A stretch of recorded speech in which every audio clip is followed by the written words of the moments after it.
So I have wanted to be an author for as long as I can remember, and I have finally decided it's time to start making intentional action towards that goal.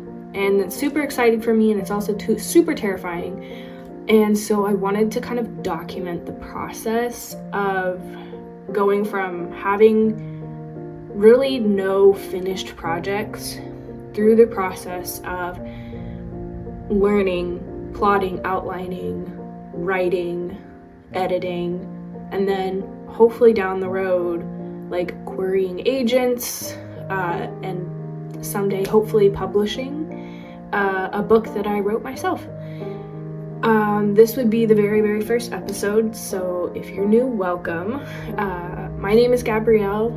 I go by Gabby most of the time, and I am new to YouTube and new to sharing my life in general, so it's incredibly uncomfortable to do, but I did want to share this process because I love watching other people's journey, and so I thought it'd be fun to share my own.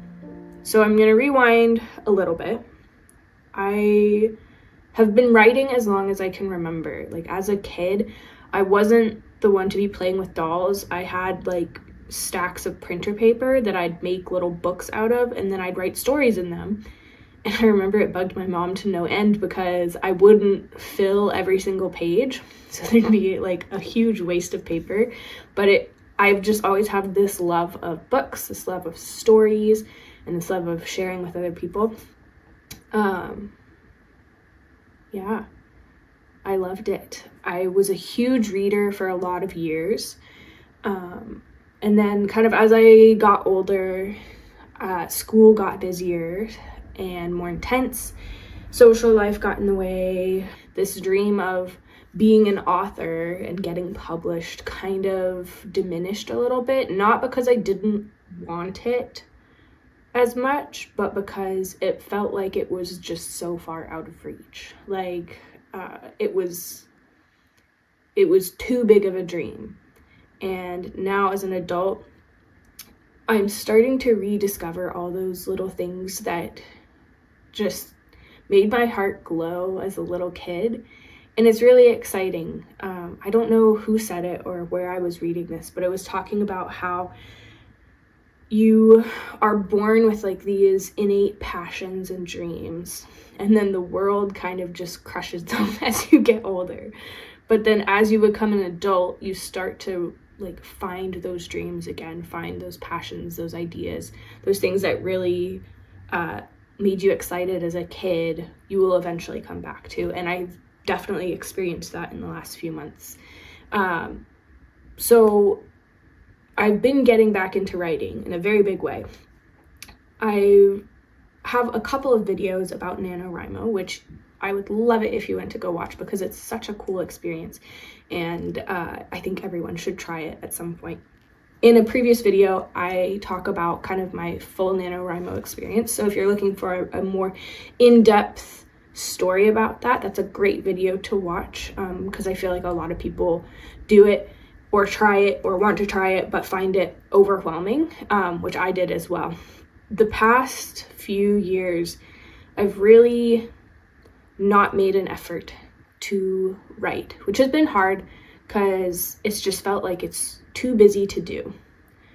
But in October, I was visiting my parents and I was going through some like childhood memorabilia stuff, and I found this, which is the very first novel I ever wrote, and I filled pretty much every page of this book. Now, I haven't been able to bring myself to read it again, because I feel like it's just gonna be so cringy and embarrassing, but B, I also don't want to tarnish that memory of finishing writing this.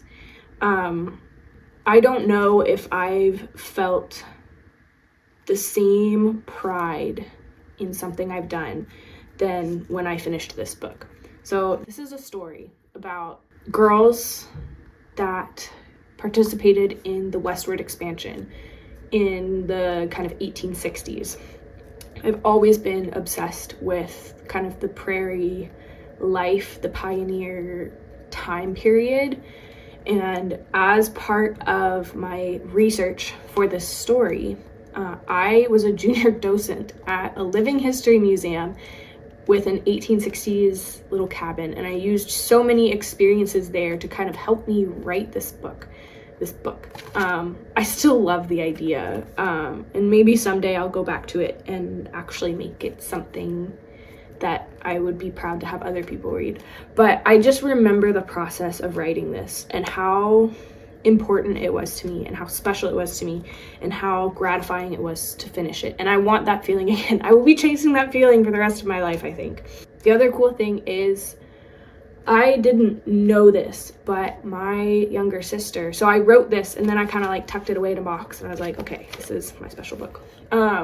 I didn't know this until a few years ago, but one of my sisters told me, she's like, oh yeah, no, I found that and I read it and I loved it, and so I put it back in the box, but I'd go back and read it all the time. I thought it was so good.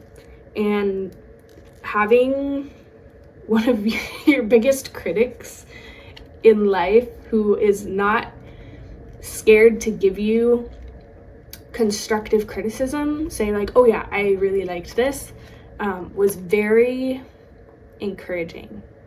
So when I found this book again in October, it kind of reminded me of all of those dreams that I had and that I still wanted them. And so I had planned to take a year off from attempting NaNoWriMo because I had just had a baby in September, and I was like, there's no way I'm going to be able to do this with a 2-month-old. But I found this, and I was like, I would be doing little Gabby a disservice by not trying. And so I decided to try. And I actually had the most successful year of NaNoWriMo that I've had yet. So that was a super cool experience, and I was just so proud of myself for actually trying, but then even more proud of myself for being successful at it. So that brings us through November. So December 2023, I was like, okay, I think I'm gonna actually try. I mean, I'm not getting any younger. I should really start working towards these dreams. So I spent the whole month planning. I did a lot of research and was like, okay, I should have some kind of presence online if I'm gonna try and be an author. I need to actually finish a manuscript, and I need to just get back into writing. Like, it's a muscle. Writing is a skill, it's a muscle. You have to work out that muscle before, like, you're gonna write a lot of bad stuff before you write something good. And to be fair, I have written a lot of bad stuff. So hopefully I'm getting near the time where I will be writing something good. But yeah, so I kind of made a plan for the year. I split it up into 4 quarters. We are now in quarter 1, and I would like to share with you what my plan is. So first, I'm gonna build back my foundation of writing. So I'm gonna be reviewing story structure, plot, outlining, character development. I'm gonna just be reading lots of information about writing and trying to learn some new skills. I'll be participating in writing challenges to kind of just exercise that writing muscle. The other thing I'm going to do is I'm going to organize all of my ideas. So I have so many idea notebooks, and they are spread everywhere. And sometimes I'll come across them and be like, oh yeah, that was a really good idea. Maybe I should do something with that. So I'm just going to collect all of my ideas into one place and kind of organize them so that I can decide on what project I want to attack as my first attempt at becoming a published author. Once I have all of those things, all of those ideas together, I will start kind of outlining, plotting, just looking at ideas. And by the end of quarter 1, I would like to have a idea that I'm excited about and an outline, just a basic outline, nothing too crazy, so that in quarter 2 I can start actually writing. The other things I want to do that I've started doing is I want to share my writing and get feedback. So I've started sending my writing to like my friends and my mom, and I'm trying to get some feedback, and that is terrifying because writing feels like such an intimate practice, especially when journaling is one of the biggest things that I do.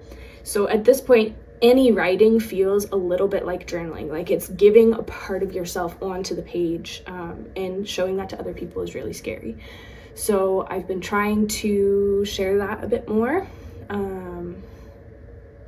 I want to get feedback.